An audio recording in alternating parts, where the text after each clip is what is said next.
Alex. Amen po. Praise God. Palapakan natin ang lahat na nag-testimony. Talagang yung kagalakan, hindi natin mapigilan, no? Kung paano sabihin na ang biyaya ng Diyos ay patuloy natin nararanasan. Maraming salamat po sa mga manggagawa na naghayag ng kabutihan ni Lord. Sayang, kung pwede sana may FB Live din natin, no? Pero ang kapahintulutan lang ay sa paghahayag ng salita ng Diyos. Kaya sa gabing ito, sa ubasan po na kung saan tayo dinala ng Diyos, sa ubasan ng Prayer Faith Church Worldwide Ministries Incorporated, tayo ngayon ay gaganap ng ating Sunset First Watch Prayer. Day 171 na po tayo. At gamit po natin ang platform ng Zoom. Salamat. At nasa 31 na po ang participants natin sa platform ng Zoom. At salamat din sa ating mga tigapanguna dahil sa kanilang patuloy na kapahintulutan na gamitin natin ang social media para maibahagi natin sa mas marami pa ang kabutihan at salita ng Diyos. Amen? At salamat sa buhay ng ating spiritual director, Bishop Rosem Nasuelo, kasama kay Pastora Glory. Naka-Facebook Live na po tayo ngayon. Amen? At tignan natin kung sino naka-join na. Ayun, si Pastor Rosedi from Canada. Layo pa, no? Okay, naka-join na si Pastor Rosedi from Canada. Kaya ngayon, May 21 na po, 2026. Ang bilis, no? Okay? At malapit na ang ating inaabatan. 1 month na lang at June 21 na.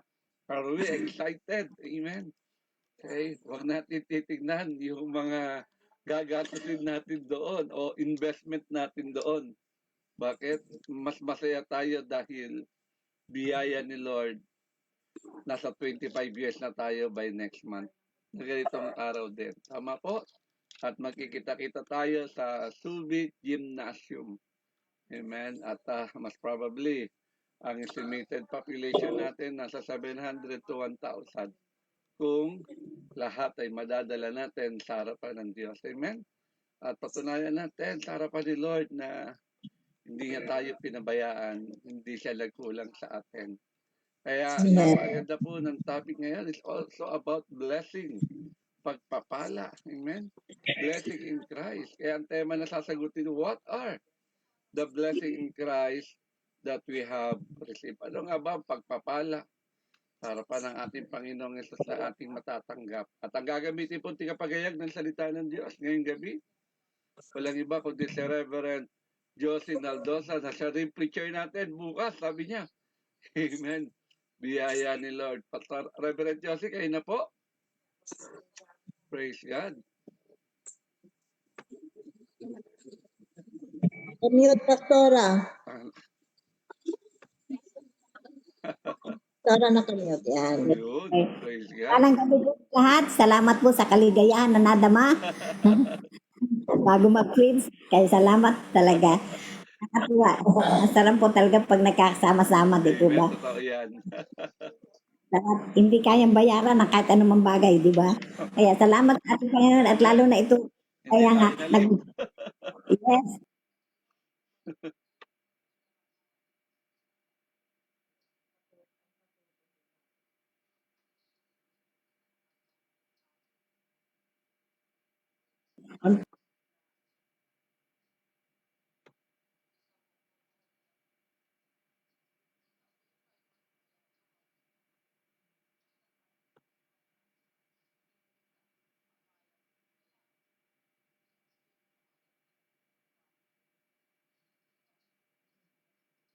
Praise God.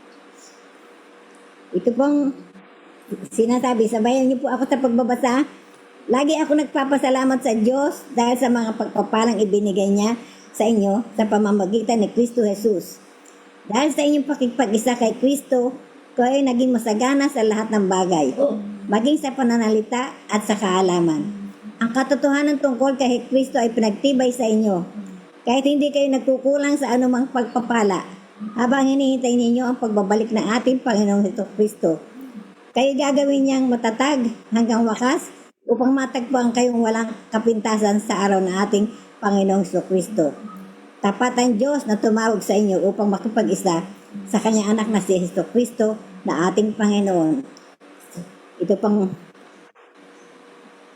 salita ng ating Panginoon, papuri po sa ating Diyos na buhay. Tayo pong lahat ay lumukot manalangin. Father in heaven, Lord Jesus Christ, Holy Spirit, Lord, be with me, Lord. Guide me this day. I thank you, Lord, for the privilege that has given me to preach your word. Nagpapakababa po ako sa iyong harapan, humingi ng pagpapatawad sa aking nagawang pagkakasala, sinadya man po ito o hindi. My Lord, forgive me as I forgive those who made sins against me, who trespass against me. Ilayo mo ako sa lahat ng masama, Panginoon. At Lord, pinapatawad ko na po sila sa mga oras na ito. Samahan mo po ko sa paghayag po ng iyong banal na salita. Ikaw po makita at magremo sa mga puso ng mga nakikinig, Panginoon. At ang lahat po na ito. At ako po yung nagpapasakop sa iyo, Lord God Jesus. At samahan mo ako at without you, I am nothing, Lord God Jesus. Samahan mo ako mula sa umpisa hanggang sa matapos ito, Panginoon. At ikaw ang makita ng mga kapatiran at maidamba na ito sa puso ang mga papakinggan, Lord God Jesus. Lord, salamat po sa pagsama mo, sa kalakasan taglay, at sa karunungan na pagkakalobo sa akin sa mga oras na ito. Ang lahat na ito, Panginoon, hindi ko tinataas. In Jesus' name, Amen. Yes. Ito na nga po. Ito magandang gabi. Salamat po sa lahat, sa mga kay Bishop Ross. Salamat sa Pastor Alex, sa Pastor Jay, sa mga kapastoran, sa lahat ng mga PME, sa mga lahat po ng mga naka-join dito sa Zoom at sa Facebook Live. Salamat sa inyong pong oras na makapakinig at ng mga salitang ganito, Lord God Jesus. Alam ko, ito is makakapul kayo ng aral at nawa magrema ito sa puso. Malakaran ninyo. Lalo na ito mga blessing na ito na dapat natin ipagpasalamat sa harapan ng ating Panginoon. Tunay nga pong mga kapatid ko sa pananampalataya, kaya ba dapat natin pasalamatan ng ating Panginoon? Ang aking po munang tema, ang aking pong text, topic, blessings in Christ. At ang aking pong tema, what are the blessings in Christ that we receive? Sa gabi po ito, Panginoon, kami po lubos na nagpapasalamat sa mga oras na ito, lalo na sa mga blessing na patuloy na pinaparating mo sa amin, Lord. Yung aming natatanggap, hindi man karapat-dapat na tumanggap, pero ang Diyos ang nagkakalob sa atin, buong puso at freely given. Ito'y kusang dumarating sa atin. Yung tugon na agad ay sumasa atin sa tamang oras, sa tamang panahon. Nakaka-amaze di po ba? Hindi mo sukat akalain pa. Biglang may blessing na pinadala ang Panginoon. Kasi kilalang kilala na tayo ng ating tagapagligtas. Kahit mga bilang ng buhok natin ay alam niya. Sino nakakagawa ng gayon? Walang iba kundi ang ating mapagkalinga na Diyos na buhay. Yung ating mga prayers, mga petition, mga hinihingi, ay alam niya na. Ang gusto lamang ng ating Panginoon ay lumapit tayo sa Kanya. Magtapat tayo. Siya ang unahin natin. Bago tayo gumawa, makipag-communicate tayo sa ating Diyos. Naghihintay siya lagi-lagi sa atin. Napakalapit sa atin ng Diyos. Abutan na niya tayo. May pangako siya sa atin na hindi niya tayo iiwanan o tatalikuran. I will never leave you nor forsake you. Ito ang pangako na ating Panginoon sa atin. Kaya sa mga oras po ito, punta na po tayo sa aking pong tema na what are the blessings we receive from God. At mayroon pa po akong dinadagdag pa at yung matatanggapan natin, di po ba? Kasi marami tayo pong tatanggapin pa. At tuloy-tuloy lamang po yung pagtanggap natin. Ang na po natin na marami tayong matatanggap. Kaya ang aking pong point 1, rich in all things. Palagi akong nagpapasalamat sa Diyos dahil sa mga pagpapala niya sa inyo sa pamamagitan ni Kristo. Dahil sa pakipag-isa natin sa ating Panginoong Hesukristo, tayo natuto umunlad sa lahat ng paraan, maging sa pananalita at kaalaman. Papuri sa Diyos dahil sa ating Panginoong Hesukristo, tayo na bago na at pinaganda pa niya ang ating nilalakaran. Naging maunlad ang ating kaisipan, lumawak ang ating kaalaman at patuloy tayong nag-aaral ng salita ng Diyos. Di po ba? Maging sa pananalita ay maganda. ay maganda. Maganda ng pakinggan ang pagbabahagi ng kanyang mga salita, mga gawa, mas lalo tayong nabuo sa kanyang harapan. Naging bago tayong nilalang mula nang pagkaisa na tayo sa kanya. Lumawak ang ating kaalaman sa pamamagitan ng pagtuturo sa atin ng mga nakakataas sa atin na may kinalaman sa buhay ni Jesus at tungkol sa salita ng Diyos. Ipinaunawa sa atin at binibigyan tayo ng magandang katuruan para sa lalo nating maisang buhay at makasunod tayo sa kalooban ng Diyos. Naging Christ-likeness tayo sa buhay paglilingkod natin. Salamat sa lahat ng pagtuturo na tunay nga ang Diyos ang nagkaloob sa atin. Wisdom. Thank you Lord God, pinalawak mo at binago ang aming katauhan, buhay spiritual para sa ikalululahati mo. Supporting verse po sa 2 Corinto 9 verse 11. Pasasaganain niya kayo sa lahat ng bagay para lalo kayo makatulong sa marami. Sa gayoy lalong dadami ang magpapasalamat sa Diyos dahil sa inyong tulong na dadalhin ko sa kanila. At sa Roma 14 verse 19, kaya't pagsikapan ninyong gawin ang mga bagay na makapagdudulot ng kapayapaan at makapagpapatibay sa isa't isa. Punta na po tayo sa akin point 2, na mababasa sa Corinthians 1 verse 6. Ang katotohanan to kay Kristo ay pinagtibay sa inyo ang patotoo ni Kristo.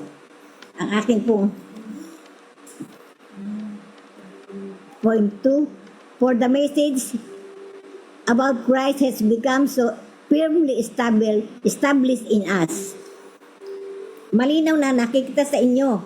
Matatag, ibig sabihin, nakikita sa pamumuhay natin, sa mga ikinikilos natin, isinasabuhay ang mga ipinangaral sa atin.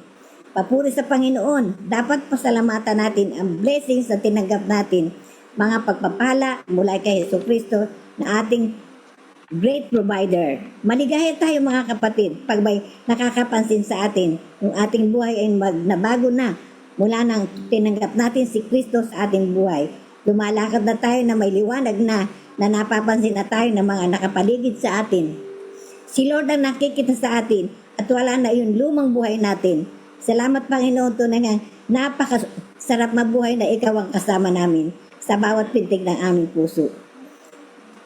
Dapat magpakatatag tayo, magpatuloy sa paglago, magpakatibay, patuloy nating kilalanin ang ating Panginoon, Jesus, patuloy panampalatayanan at magpasalamat lagi sa ating Diyos at hanggang sa buhay na walang hanggan, tayo ay makakasama ng Panginoon. Supporting verse ko po, tatag po sa Colossians 2, verse 6 to 7. Yaman tinanggap din yung Panginoon sa Jesucristo, mamuhay kayo sa parang karapat-dapat sa Kanya, manatili kayo sa Kanya, at isalig sa Kanya ang inyong buhay. Magpakatibay kayo sa pananampalatayang itinuro sa inyo at laging magpasalamat sa Diyos. Sa 2 Corinto 1 verse 21, ang Diyos ang nagpatibay sa amin at sa inyo sa pamamagitan ng pagkaisa kay Kristo at siya rin ang humirang sa amin.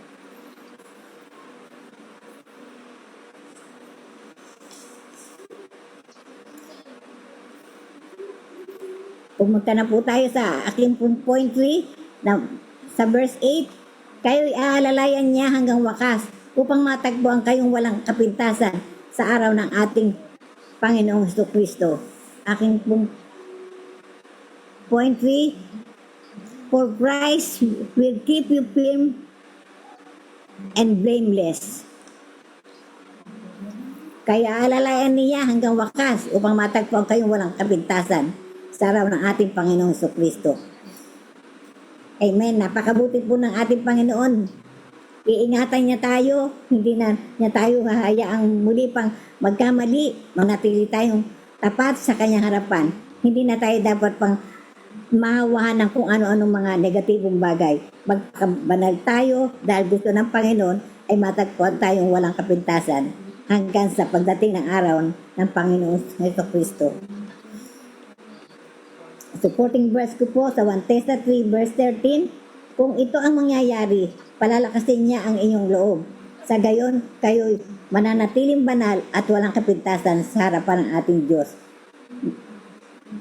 na Ama hanggang sa muli pagdating ng ating Panginoon Jesus kasama ang mga hinirang niya.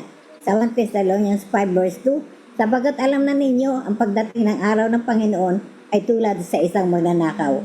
Sa Philippians 2 verse 16, samantalang ibinabalik ninyo sa kanila ang balita ng kaligtasan, pagdating ni Kristo ay maipagmamalaki ko na kayo sapagkat hindi na nawala ng kabuluhan ng aking pagpapagod. Sa Philippians 1 verse 6, tinitiyak ko sa inyo ang mabuting gawa ng na pinasimulan sa inyo ng Diyos ay kanyang lulubusin hanggang sa araw ng pagbabalik ni Kristo. Napakabuti po ng ating Panginoon, di po ba? Tunay nga ang mga blessing na ito na iinano sa atin ng ating Panginoon, dapat nating pagyamanin at dapat nating lakaran at dapat na makasunod tayo sa pinapagawa ng ating Panginoon buhay. Gumawa man tayo, sumunod tayo at alamin natin kung ano kanyang pinapagawa sa atin, lakaran natin, lalo na mga blessing na pinagkakalob sa atin.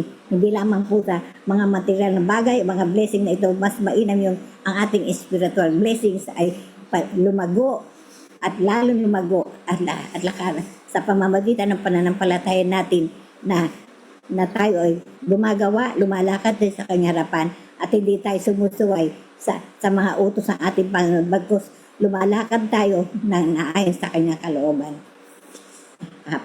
Ang mga blessings na ito ay kapuri-puri at tunay nga kahanga-hanga ang mga ipinagkaloob sa atin ng ating Panginoon buhay dahil mahal niya tayo at nararamdaman natin kung paano niya tayo minahal dahil sobra-sobra, hindi tikit pa at walang makakapara ang pagmamahal sa atin ng ating Panginoon. Ganun niya tayo kamahal at kaya yung mga blessing na ay patuloy na pinagkakalob sa atin at mas maraming pag-blessing na darating sa ating buhay kung tayo makakasunod sa kanyang mga salita nang ayon sa kanyang mga gawa. At saka yung mga kanyang pinapagawa sa atin, lubusin natin at huwag tayong magreklamo, magpatuloy lamang tayo, mag-share. At saka mas lalo na yung mga abutin natin yung mga kapwa, yung mga nawawala yung nalalayo sa ating Panginoong buhay, akapin natin sila lahat. Akayin natin, mas lumapit sila sa harapan ng ating Panginoon. Tulungan natin sila at akapin, iahaw natin sila sa kahirapan. Sa 2 Corinthos 6 verse 10, inaring hapis na hapis, ngayon may laging nagagala, mukhang mahirap, ngunit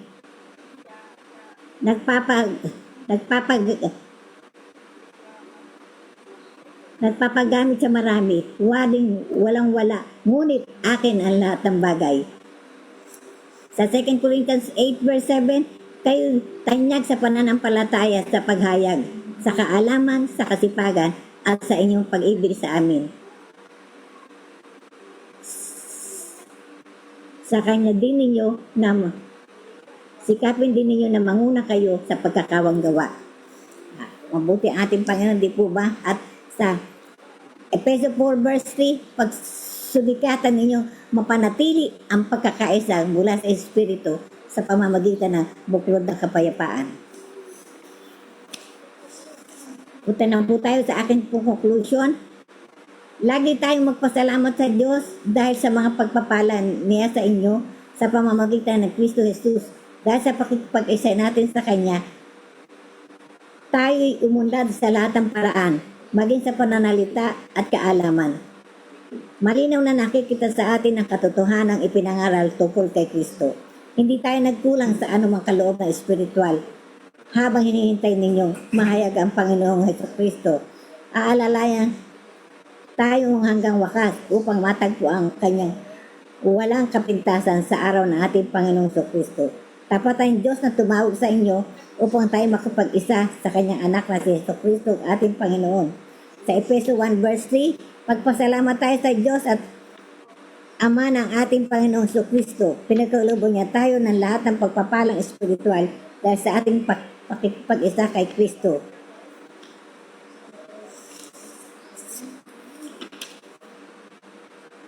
Salamat po sa kanyang salita at itinataas ko ang lahat ng ito pasasalamat sa ating Panginoon buhay.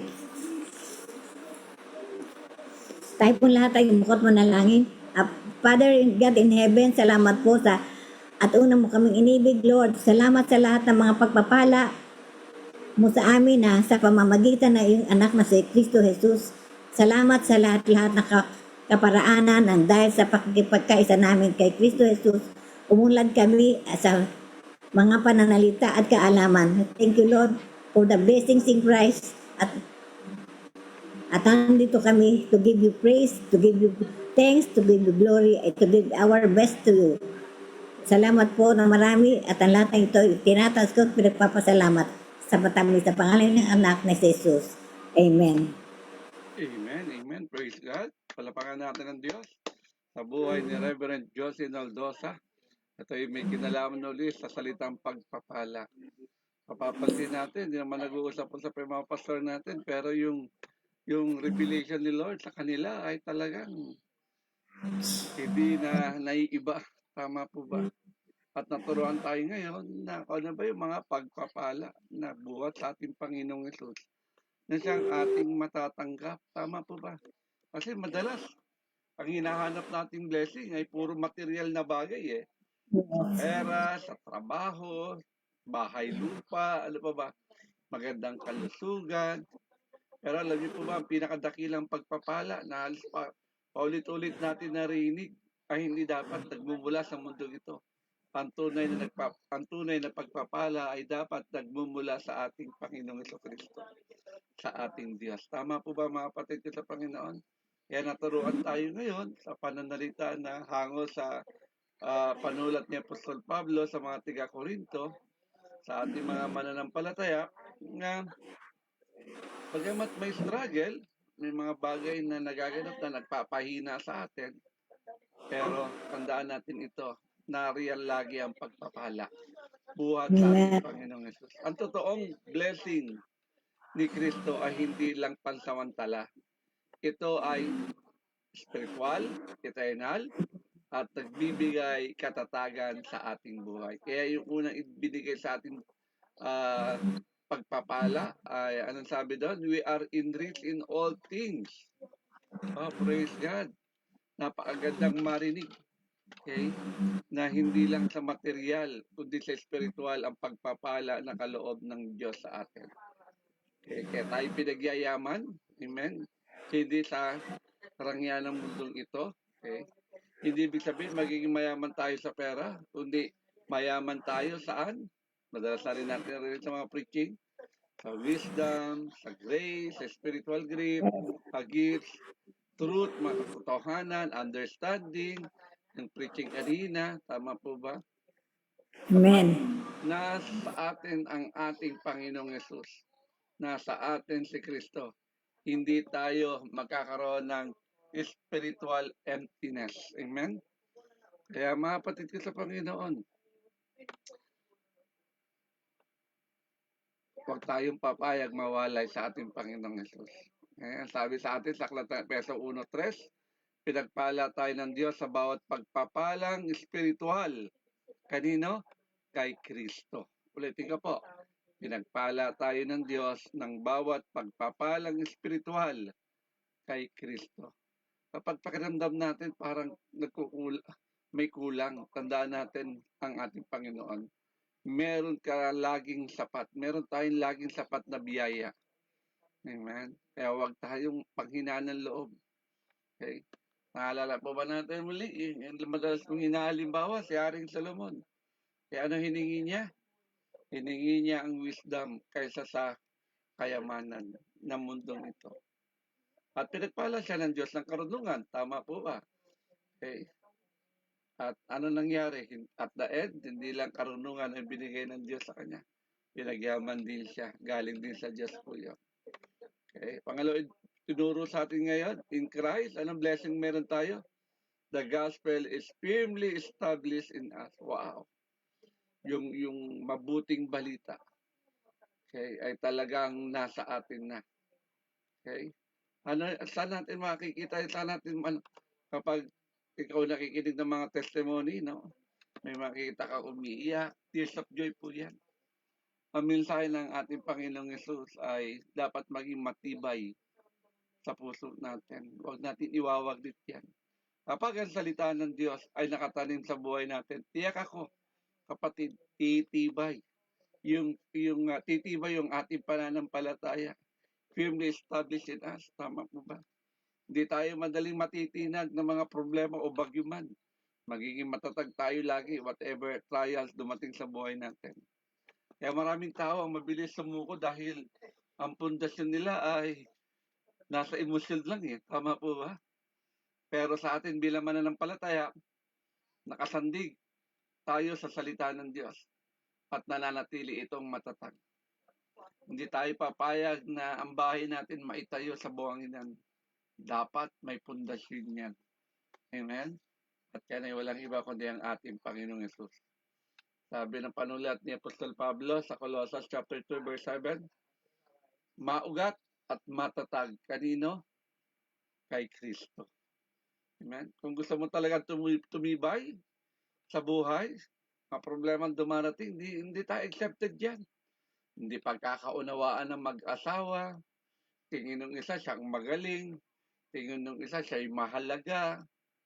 Kapatid, itanim mo yung gospel sa puso mo araw-araw. Tiyak ako, titibay yung buhay mo. Amen? Okay. Huwag ka magalala, iwan ka man ng lahat, hindi ka iiwan ni Lord. Amen? Kaya huwag natin kakalimutan yung halimbawa natin dito, yung wise builder, tama po ba? Hindi tayo babagsak. Anumang bagyo dumating, kung ang pundasyon natin ay matibay, nakasandig sa salita ng Diyos. Sa panghuli, sinabi sa atin ng preacher, in Christ, we are kept firm and blameless until the end. Talaga, praise God. Tama po ba? Isang pinakamagandang blessing yan sa ating Panginoong Yesus. Ano yun? Yung assurance na hindi niya tayo iiwan. Ang Diyos talaga nagpapatatag sa atin. Tandaan natin yan. Kasi, aminin natin, mahina naman talaga tayo. Pero, salamat sa Diyos. Dahil yung katatagan ay patuloy niyang pinagkakalob sa atin.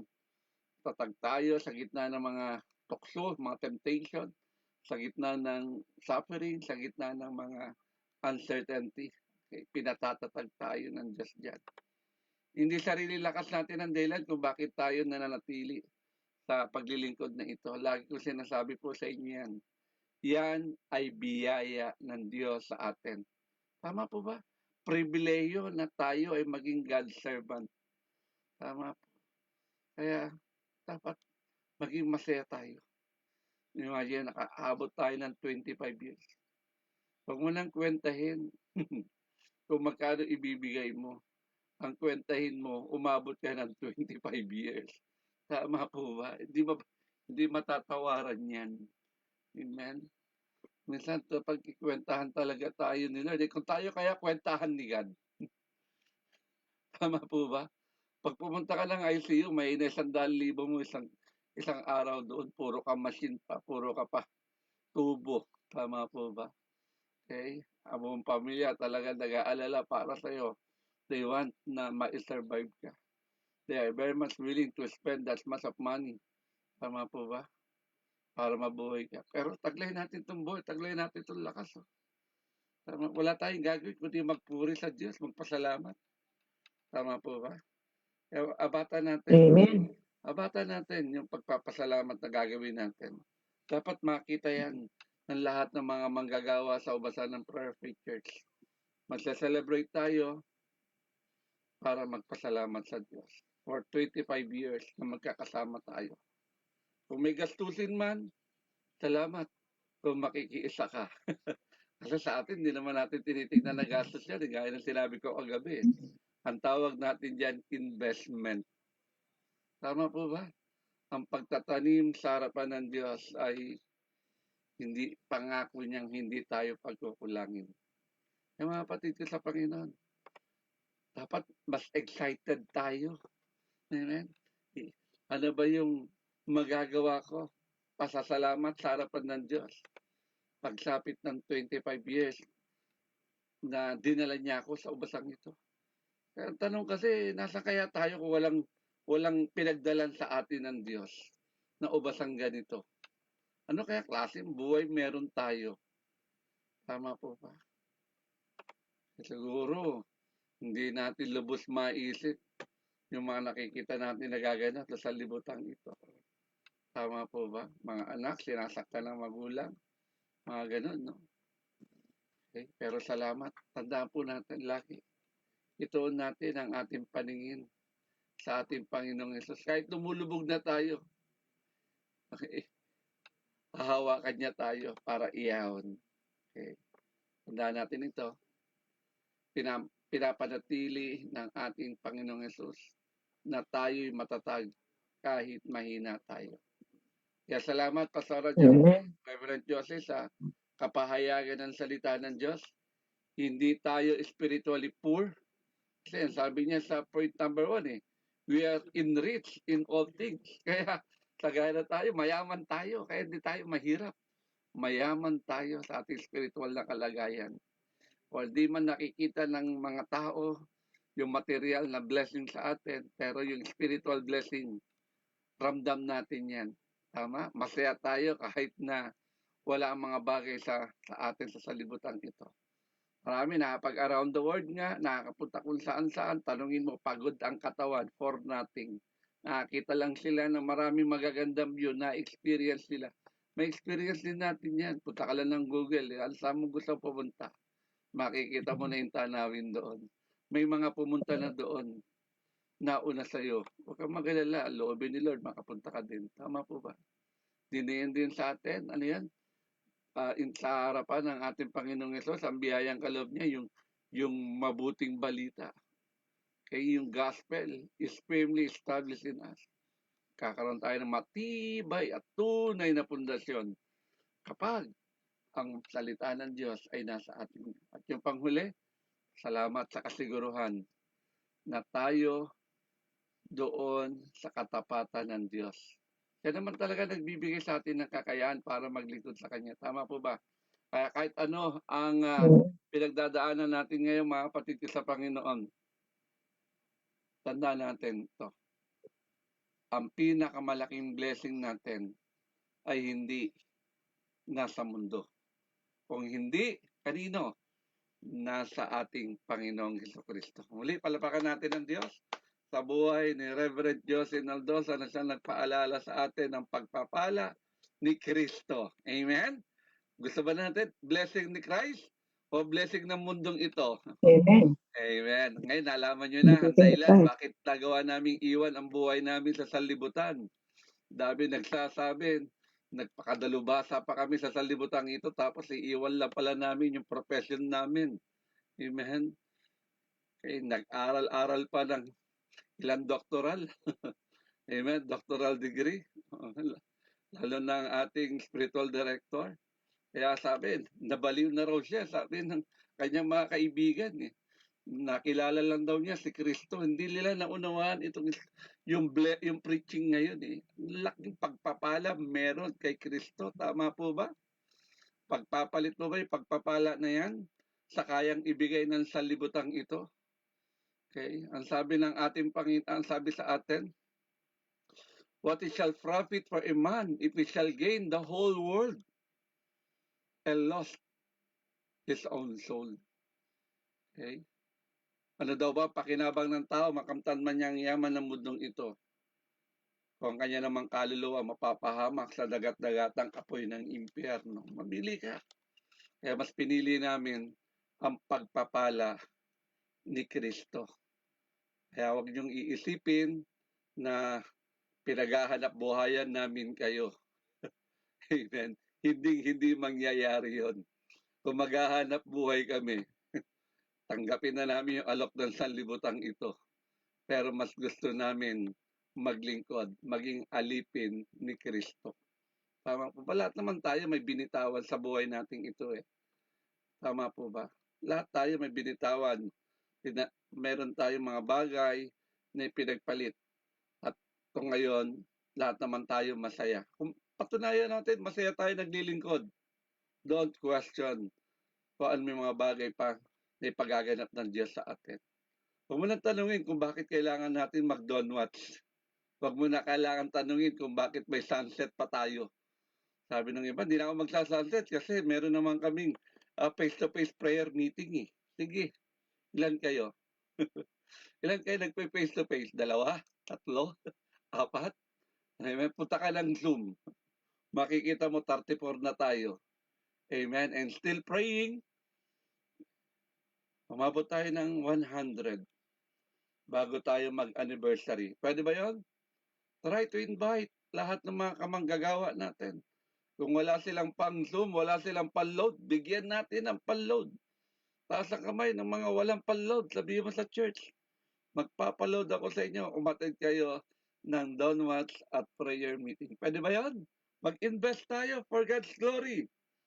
Magagawa ba natin yon? So investment natin kung saan natin nilalagay. Okay?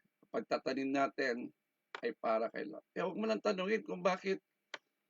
Ba't ang laki ng pledge nun? Ba't ang laki ng pledge nun? Don't question kung malaki yung pledge nila, puso nila yun eh. Okay? Ano kung magbigay ng piso yan, pledge niya yun eh. Huwag mo nang tanungin kung piso pledge niyan. Kung magbigay ng 1,000,000 yan, huwag mo nang tanungin bakit ang laki ng pledge niyan. Yung faith niya yan eh. Tama po ba? Magbibigay siya ng ganun kalaki, nagawa natin.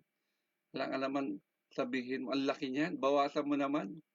Okay, pagbigay ng piso, ang liit naman yan, dagdagan mo naman. Puso niya yun eh. Tama po ba? Ang usapan dito, God's love, a cheerful giver. O alam ko, may sakripisyo talaga sa pagbibigay. Pero hindi matatawaran yung kagalakan. Amen? Nung mga dadalo, mapapakain natin sila. Amen? Food pa lang eh. Kung sasabihin natin 1,000 ang dumating, kailangan na natin ng 100,000, food pa lang. Hindi mo natin papakainin ng putyo-putyo lang yan eh. Ang budget natin, 100 per head. Eh kung 1,000 yan, magkano na? Plus, times sa 100 pesos, 100,000. Food pa lang yun. Ang dami pa, sound system, LED, upuan. Malaki ang overhead cost. Pero ang tawag natin dyan, investment. Amen? Kaya kapatid, ikaw ngayon na kinukonvict ni Lord, ikaw ngayon na wala pang pledge, ikaw ngayon nanonood sa FB Live na gusto mong pagpalain ng ubasang ito dahil nakapakinig ka ng Word of God, I'm encouraging you, magtanim tayo for His glory. Okay? Huwag mo nang tanungin kung magkano. Okay? Hindi ako nagbabanggit ng pangalan, magbigay kayo, salamat. Kung napipilitan kayo, lagi kong sinasabi, huwag nyo nang ibigay.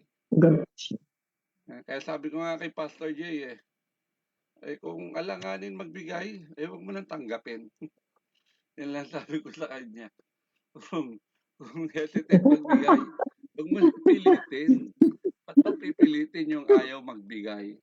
Okay, saan ba daw napupunta? Okay. Huwag mo na akong tanungin kung saan napupunta. Okay. Parang ano yun parang ewan ko. Sige, pag-pray na lang natin. O paano ito, kasi talagang naging burden ito ng ating mga tigapanguna. Okay? Hindi madali talaga maging tigapanguna. Kaya maglalabas tayo ng breakdown. Okay? Pag lumabas ang breakdown, laki-lakihan mo ibibigay mo kapatid nang makatulong ka naman sa gawain ni Lord. At kung di ka man makapagbigay, ang requirement sa'yo, dalin mo ang lahat ng manggagawa. Okay? At pakakainin sila ni Lord. Hindi lang ng salita. Mabubusog sila, uuwi silang busog. Amen? Kung hindi ka makapagbigay, ang simbahan mo hindi makapagbigay, okay lang.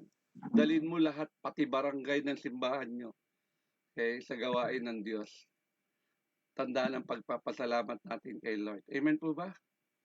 Thanksgiving. Oo. Ang nagpapasalamat, di ba? Maraming handa. Pag sinabing Thanksgiving, busog hanggang likod. Tama ba, Pastora Sandra? Amen.